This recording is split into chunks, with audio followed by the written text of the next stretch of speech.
Hello बच्चों, स्वागत है आप सभी का आपके अपने चैनल गुरुवंत इंस्टीट्यूट पर। आज की ये वीडियो 12th क्लास केमिस्ट्री की वीडियो और केमिस्ट्री में हमारी वेरी मोस्ट इंपॉर्टेंट रिएक्शंस चल रही थी। यानी कि मैं ये कहूँ कि इंपॉर्टेंट रिएक्शंस की सीरीज चल रही थी। तो उसमें मैं क्या होता है जब वाली रिएक्शन करा रहा था, जैसे क्या होता है जब कॉपर को सोडियम के साथ गर्म करते हैं, इस तरीके से।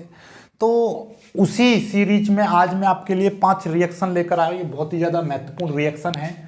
यानी कि ये आपका मॉडल है चित्रा का मास्टरमाइंड।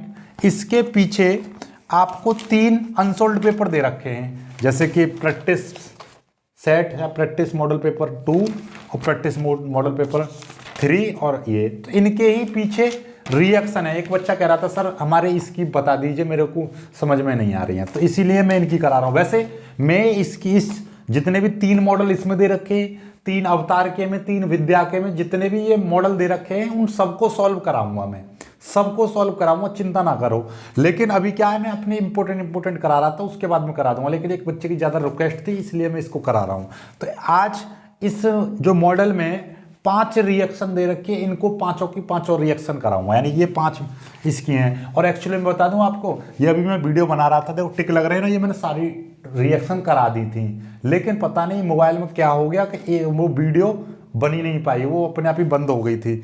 अब मैं दोबारा से बना रहा हूँ। देखो रात के कितना समय हो रहा है, 2:39 हो रही है रात के, यानी कि अब सुबह बोले तो मॉर्निंग, यानी रात बोलेंगे, रात के 2:40 39 हो रही है ना अभी। देखिए ये दिखाई दे रहा है। अब मतलब वीडियो बनाऊंगा, फिर एडिट करूंगा, फिर सोऊंगा। अभी रात से सोया नहीं हूँ मैं, 2-3 बार यार ऐसे ही हो गया। चलो कोई दिक्कत वाली बात नहीं, बहुत जल्दी इसको समाप्त करेंगे। राइट, चलिए पहली रिएक्शन लेते हैं। भाई रिएक्शन बनाने का वही फॉर्मूला है क्या, कि आपको सबसे पहले बस फॉर्मूला याद होने चाहिए और फिर थोड़ी सी थ्योरेटिकली भी याद होने चाहिए, तभी कुछ कर पाओगे।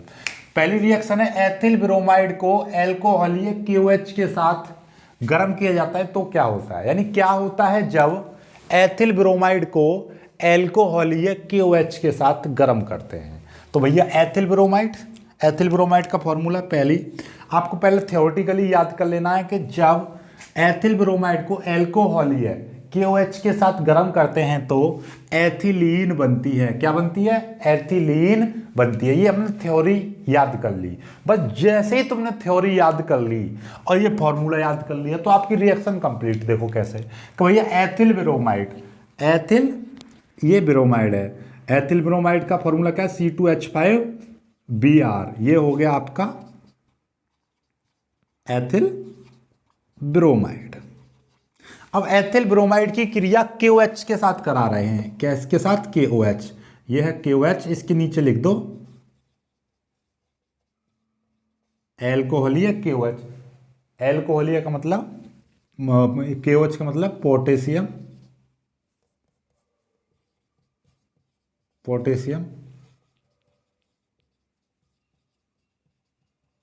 हाइड्रोक्साइड के साथ करा रहे हैं। इसको भैया गर्म कर दिया, के साथ गर्म कर रहे हैं। तो हमारा क्या बनता है? देखो नॉर्मली हमने जो चीज थ्योरी याद कर लिया कि जब एथिल ब्रोमाइड की एल्कोहलीय पोटेशियम हाइड्रोक्साइड के साथ गर्म करते हैं, जब एथिल ब्रोमाइड को एल्कोहलीय पोटेशियम हाइड्रोक्साइड के साथ गर्म करते हैं तो एथिलीन बनती है। बना दिया भैया एथिलीन, C2H4। क्या बन गया? एथिलीन का नाम होता है एथीन भी बोलते हैं इसको, एथिलीन बनती है। बस ये बन गया। अब इसको संतुलित कर दीजिए। संतुलित कैसे करेंगे भाई? अब रह जाता है संतुलित करने का काम। यदि 1 नंबर की रिएक्शन है और आप इतना कर आए तो इस पर आधा नंबर या पौन नंबर दे सकता है एग्जामिनर। वो नंबर कुछ ना कुछ काट सकता है।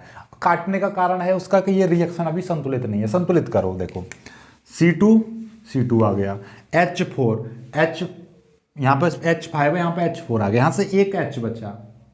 अब देखिएगा, और ये K है, और जितने K होते हैं और Br दिखाई दे जाए, Cl दिखाई दे, KCl, KBr, NaCl, NaBr ऐसे बन जाता है। तो यहाँ से ये निकल के क्या बना लेंगे? कबीर सिंह बाहर निकल गए। क्या निकल गए? कबीर सिंह, यानी कि KBr निकल गया। तो यहाँ से एक हाइड्रोजन परमाणु बचा, ये OH परमाणु मिलकर क्या बना लेंगे? जल बना लेंगे। ये जल बन गया। समझ में आई बात? नहीं आई? K के साथ में Br मिला, कबीर सिंह बन गए। C2H4 बन गया, यहाँ से एक H निकला जो हाइड्रोजन परमाणु OH के साथ जुड़ा, जल बन गया। बन गई लो रिएक्शन। इतनी इजी रिएक्शन, हलवा एकदम, बिल्कुल ऐसे ही बना देनी है आपको। चलिए कर दीजिए, जल्दी जल्दी कीजिए, अब तो मेरे को बहुत ज़्यादा वो हो गया। एक बार चेक कर लेता हूँ भैया रिएक्शन चल रही है, अगर वीडियो चल रही है ना चल रही है, डर लगने लगा यार, पूरी नींद खराब हो जाती है, मज़ा एकदम खराब हो जाता है। चलिए चल तो रही है। चलो आते हैं दूसरी रिएक्शन पर। भाई दूसरी रिएक्शन क्या है? दूसरी रिएक्शन है शुष्क ईथरीय सोडियम की मैथिल क्लोराइड से अभिक्रिया होती है तो क्या होता है? शुष्क ईथरीय सोडियम, कोई दिक्कत वाली बात नहीं है। मैथिल क्लोराइड, मैथिल क्लोराइड का पहले तो मैथिल क्लोराइड का फॉर्मूला लिख दो, CH3Cl, ये है आपका मैथिल क्लोराइड की क्रिया Na से करा रहे हैं। शुष्क ईथरीय का मतलब क्या होता है कि ये शुष्क ईथर की उपस्थिति में, तो शुष्क ईथर यहां पे लिख देते हैं हम। और याद हो तो ये कौन सी क्रिया होती है कि शुष्क ईथरीय विलयन में शुष्क ईथरीय मैथिल क्लोराइड, इसको बोलते हैं हम एल्किल हैलाइड। शुष्क ईथर की उपस्थिति में एल्किल हैलाइड सोडियम से क्रिया करके एल्केन बनाते हैं। इसी को हम वोल्टेज अभिक्रिया कहते हैं। वोल्टेज अभिक्रिया पढ़ी थी, वही है। तो ये क्या है? मैथिल क्लोराइड का मतलब क्या है? Alkyl halide. CH3 एल्किल समूह है और ये हैलोजन परमाणु मिलकर क्या बन गए? Alkyl halide. जब एल्किल हैलाइड की क्रिया सोडियम के साथ कराते हैं शुष्क ईथर की उपस्थिति में तो एल्केन बनते हैं। इन्हीं क्रिया को हम क्या बोलते हैं? वोल्टेज अभिक्रिया। पढ़ी होगी आपने, नहीं पढ़ी तो पढ़ लेना। चलिए, मैथिल क्लोराइड सोडियम के साथ क्रिया करेगा, क्या बनाएगा? एथेन बनाता है। हमने थ्योरी याद कर ली क्या? मैथिल क्लोराइड शुष्क ईथर की उपस्थिति में सोडियम से क्रिया करके क्या बनाता है? एथेन बनाता है। एथेन का फॉर्मूला लिख देंगे C2H6, एथेन बन गई। अब देखना जरा, यहाँ पे C1 है, यहाँ पे C2 है। अब इसको संतुलित करना है तो भैया 2 की मल्टीप्लाई करनी पड़ेगी इधर, तो ये 2C हो गए, यहाँ पे 2C, 3 दूनी 6, यहाँ पे 6। अब देखना जरा, 2 Cl परमाणु हैं। आंख मीच के आपको क्या रखना है? जब Na दिख जाता है और Cl 2 हैं तो 2 NaCl आंख मीच के लिख दोगे। K होता तो KCl लिख देते, 2 KCl, 3 होता तो 3 KCl। यहाँ पे 2 Cl हैं तो 2 NaCl निकाल दिए। यहाँ पर Na 2 हो गए तो यहाँ पे 2 की मल्टीप्लाई इसमें कर दिए, 2 Na। तो ये रिएक्शन बन गई आपकी, इसका नाम क्या है? एथेन। ये कंप्लीट हो गई। इसी रिएक्शन को कुछ किताबें इस तरीके से लिखती हैं, वो भी मैं समझा देता हूँ किस तरीके से, देख लो, इसका स्क्रीनशॉट ले लेना, ठीक है। इसी रिएक्शन को कुछ किताबें कैसे लिखती हैं? थोड़ा सा घुमा घुमा के लिखती हैं। देखो मैं दो तीन बताऊंगा। देखिए कैसे। एक किताब तो ऐसे लिखेगी कि भैया हमारे पास में है ये मैथिल क्लोराइड, तो मैथिल क्लोराइड को लिखती हैं CH3Cl+, और यहाँ पे लिखेंगे सोडियम और यहाँ पे लिखेंगे CH3Cl, ऐसे कर देंगे। तो ये CH3 सिंगल बॉन्ड CH3, इसका नाम हो गया एथेन। ये एथेन बन गया। यहाँ पे 2 Na लगा देते हैं और ये Cl मिलकर और ये ऐसे करके ये बन जाता है यहाँ पर 2 NaCl, ये बन गया। बात तो वही है, देखो C2H6। कुछ किताबें ऐसे लिख देती हैं इसको CH3Cl+, 2 Na+, इस Cl को पहले लिख देती हैं ऐसे Cl और ये यहाँ पर CH3 लिख दिया। इसका कारण क्या है कि ये Cl और यहाँ से Cl काट के इस तरीके से ऐसे बंद कर देती, 2 NaCl बन गया। यहाँ से क्या बचा? ये CH3 और ये CH3 मिलकर CH3 single bond CH3 plus 2 NaCl। तो मतलब यही है कि ये रिएक्शन कैसे भी लिख सकते हो आप, ऐसे लिख सकते हो, ऐसे लिख सकते हो, या जो सबसे पहले करवाई थी वो सबसे इजी है, उसे लिख ले देना। शुष्क ईथर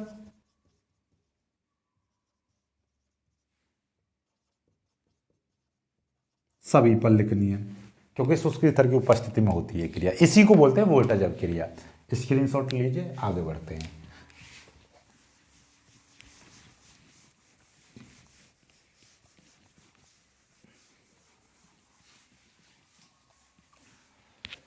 चलिए भाई तीसरी रिएक्शन पर आते हैं। तीसरी रिएक्शन क्या है कि कॉपर सल्फेट विलियर में फास्फीन गैस प्रवाहित करते हैं तो क्या होता है? कॉपर सल्फेट, जब हम कॉपर सल्फेट CuSO4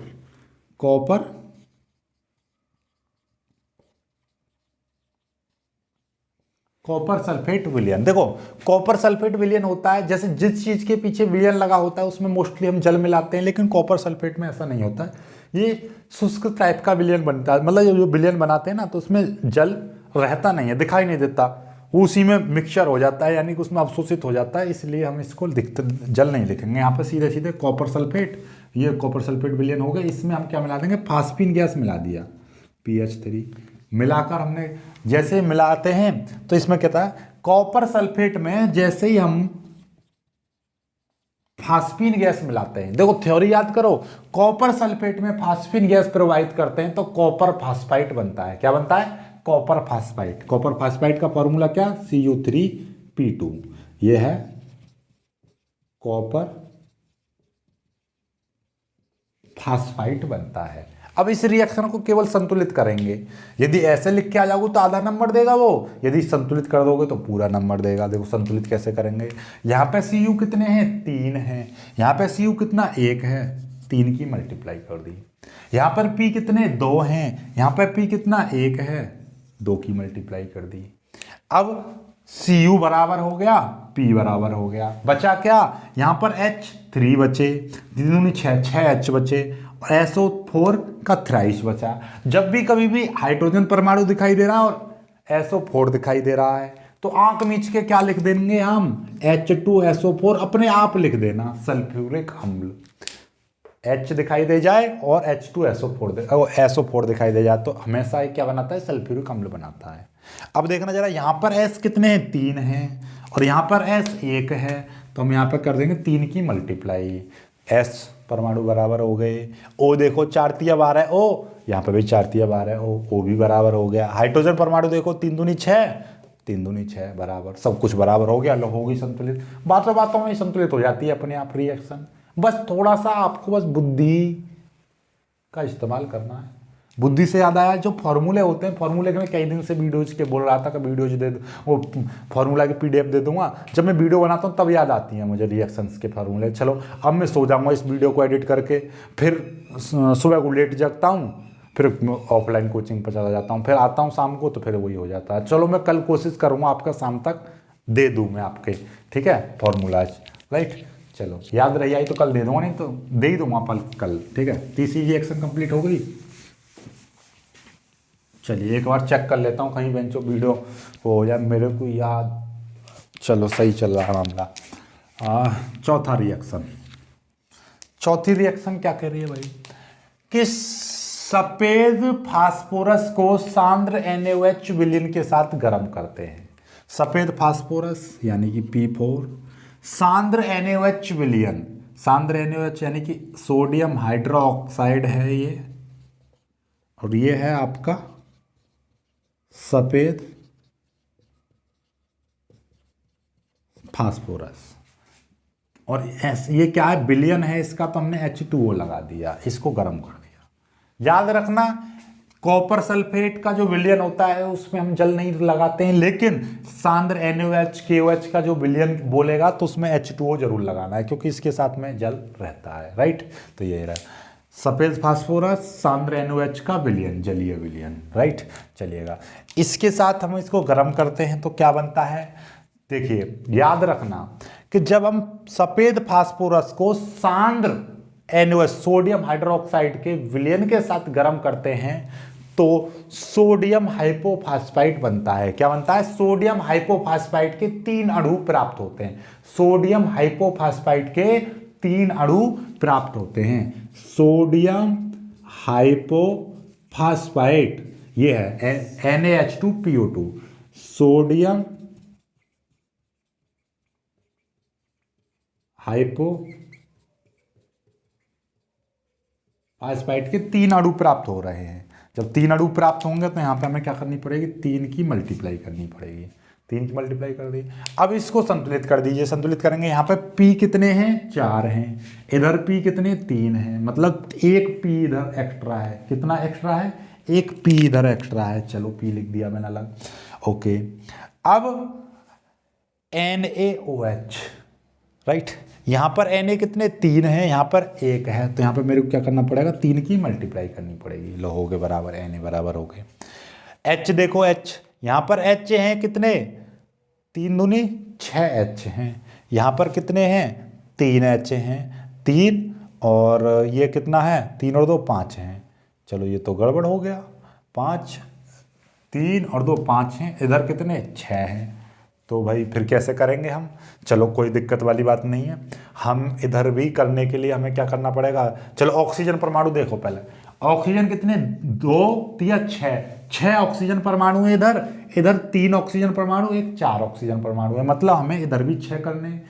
तो इधर 6 है, 3 ये हो गए, तो मैं यहाँ पे 3 की मल्टीप्लाई कर दे रहा हूँ। जैसे 3 की मल्टीप्लाई करूंगा, 3 ऑक्सीजन परमाणु, 3 ऑक्सीजन परमाणु, 6 ऑक्सीजन परमाणु, 3 दूनी 6, 6 ऑक्सीजन परमाणु हो गए। अब हाइड्रोजन परमाणु देख लो, 3 हाइड्रोजन परमाणु, 3 दूनी 6, 9 हाइड्रोजन परमाणु है इधर, 3 दूनी 6, 6 इधर है। तो मतलब 3 हाइड्रोजन परमाणु इधर एक्स्ट्रा है, एक पी एक्स्ट्रा है, पी और यहाँ पे 3 हाइड्रोजन परमाणु मिलकर क्या बना लेंगे, PH3 बना लेते हैं।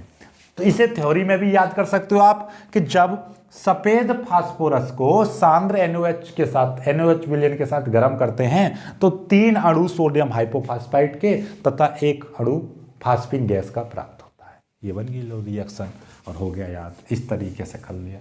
लो बन गया ना, बन गया भाई, हमने इस तरीके से संतुलित कर लेते हैं। क्लियर है? चलिए आगे बढ़ते हैं अगली रिएक्शन।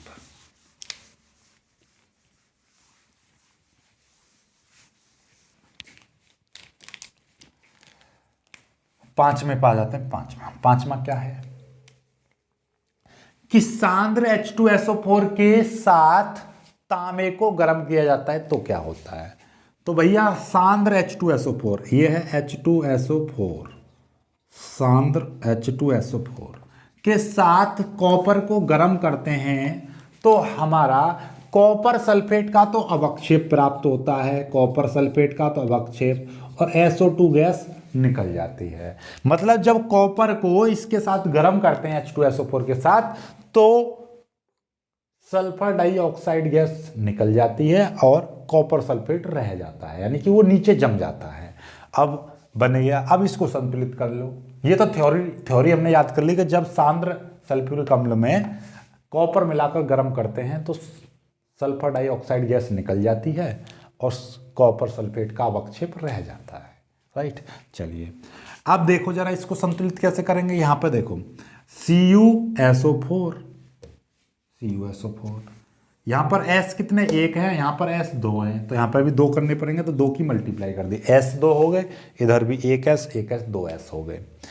अब यहां पे देखिएगा CuSO4, यहां पर CuSO4 1 है, और तो फिर भाई अब हमारे पास में यहां पर है 2SO4 और यहाँ पर हमारा क्या है, अरे रुकिए, कैसे हमने इसको यहाँ पर, ओके, एक S परमाणु, पहले सुनो शुरुआत से करते हैं, बिल्कुल शुरुआत से समझो कि यहाँ पर एक 2S 2 सल्फर परमाणु, एक और एक 2 सल्फर परमाणु, एक कॉपर परमाणु, एक कॉपर परमाणु हो गया।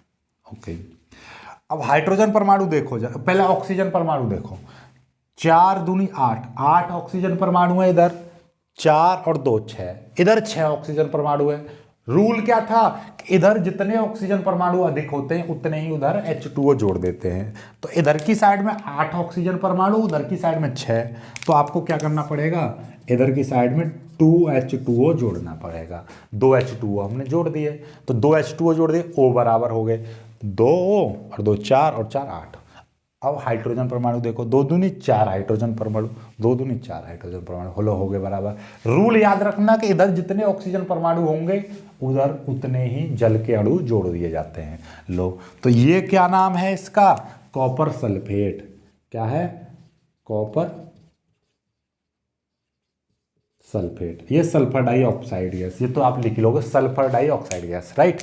और इस नीचे एरो का मतलब है कि ये अवक्षेप बन रहा है। अवक्षेप का मतलब जो गिलास है, गिलास, एक गिलास में आप जल लो और उसमें बालू घोर दो, बालू घोरने के बाद थोड़ी देर रख दोगे तो बालू नीचे की ओर जम जाएगी, तो उस जमने को बोलते हैं, उसमें बोलेंगे जल में बालू का अवक्षेप, मतलब बालू नीचे जम गई। ऐसे ही ये कॉपर सल्फेट भी नीचे जम जाता है, सल्फर डाइऑक्साइड गैस निकल जाती है जब गर्म करते हैं। तो ये रिएक्शन 5 के 5 हो गई।